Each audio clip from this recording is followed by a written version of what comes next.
একটু অহংকার রেখো। ওই অহংকারটাই তোমার সেফগার্ড। ওটা তোমার ব্যক্তিত্ব। হয়তো তুমি আজ ভাবছো অহংকার রাখবো, না না, সে হয় নাকি? লোকে তো অহংকারই বলবে।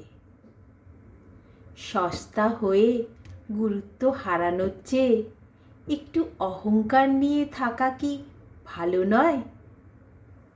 গোলাপ তো সুন্দরী, তবুও গোলাপ কাঁটা নিয়েই বেঁচে আছে। তাই বলে কি গোলাপের জনপ্রিয়তা কমেছে? বাঘের হিংস্রতা থাকা সত্ত্বেও সে জাতীয় পশু। হিংস্রতাই তার অহংকার। কেউটে কত বিষধর সাপ বলো, তার ফনাতেই তার অহংকার। ঢোড়ার বিষ নেই, তবু তার কদর নেই।